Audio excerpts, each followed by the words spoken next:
Hi guys! This is Summer Susie! Welcome to my channel! Ngayon guys, magluluto tayo ng... Charan!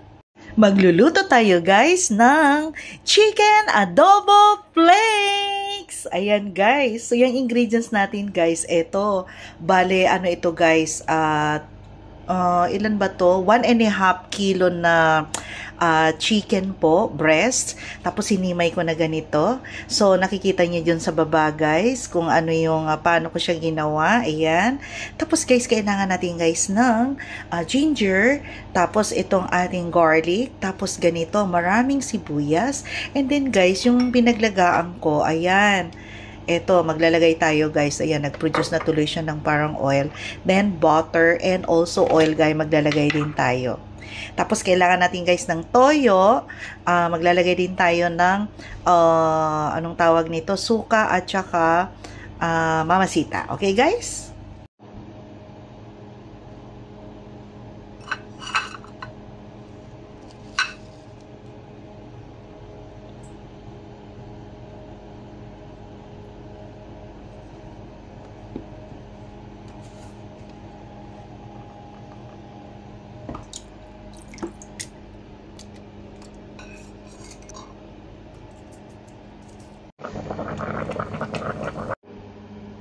Ayan na natin siya guys into strips. Ayan. Kasi malamig na siya guys.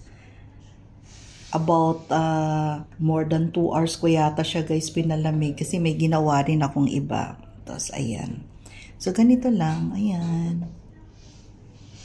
Ayan. Tapos na siya guys. Ayan. Ang dami niya guys. Oh look at. Ayan. O diba? Marami na siya. Guys, ayan.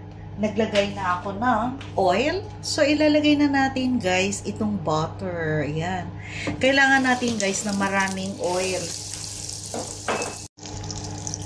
Ito, guys, ang garlic. And then, ginger. So, hintayin natin mag-brown ito, guys. So, ayan guys, medyo translucent na yung ating garlic. Ayan o, nagpa-brown. Ilalagay na natin guys itong ating sibuyas. Ayan. So, napansin nyo guys, malalaki yung hiwa ng ating sibuyas. Yung pahaba siya. Kasi, kailangan pareho din siya ng hiwa ng ating chicken. Diba? Guys, ayan po. Medyo translucent na yung ating sibuyas. So, ilalagay ko na guys itong ating strips. Ayan. O, diba guys, marami siya. Tapos guys, halu-haluin natin. Ayan. So guys, maglalagay tayo ng 1 cup of toyo or soy sauce. Ayan. Kasi ito yung nagpapa-dark ng color. Then, 1/2 cup of oyster sauce. Ayan. Then, mix natin, guys. So, hayaan natin, guys, itong ating chicken breast na matuyuan siya ng sariling niyang oil kasi magpo-produce to, guys, eh. At saka matuyo yung sabaw. Okay? So, isi-simmer natin siya, guys, for about 20 minutes. See you guys later. Guys, maglagay tayo ng konting suka. Ayan, mga 1 kutsara to guys. Ayan. So, ayan natin mag-evaporate guys ha. Yung ating suka bago natin i-mix at takpan ulit. Okay? Maglalagay pala ako guys ng paminta. Para medyo maanghang na siya habang natutuyo. Kung gusto nyo guys maglagay ng sili, pwede din. Pero sa akin, paminta okay na guys. Yan. Guys, after 20 minutes, ayan. Parang natuyo-tuyo na siya guys. Oh my! Ayan guys, o diba? Hintayin pa natin to guys, maging crunchy. At saka crispy konti. O diba? Lagyan natin ng konting oil pa. Butter na lang guys. Ito. Ay, ano ba yan? Para mas manamnam siya. Guys, nagdagdag din pala ako guys ng half cup ng oil. Kasi kulang yung ating butter. Ayan. Kasi hindi siya magiging crunchy guys or crispy kapag hindi masyado marami yung oil. Ayan.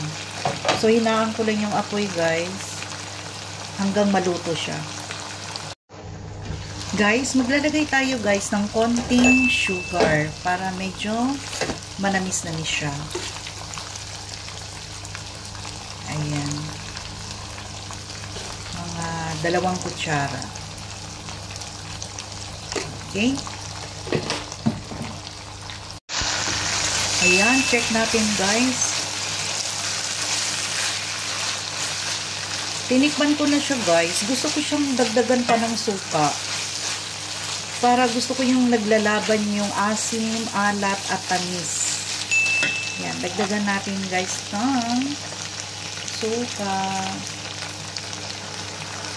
1 kutsara. Ayan, 2. Yan guys, check natin. Hindi pa siya crispy guys. So, hayaan lang natin siyang maging maluto sa sariling oil niya na at magiging crispy. Yan. Siguro guys, mga 20 minutes pa to. So guys, ito na yung ating chicken flakes or in Tagalog, pastel. Ayan.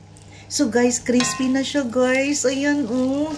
Alam nyo guys, matagal din siyang iluto. Inabot ako ng mga almost 2 hours para lang maging crunchy siya. Kasi medyo marami kasi to guys. So, ayan guys. Tikman na natin guys. Wow. So guys, tikman na natin guys kung anong lasa nito. Ayan. Konti lang at saka kanin.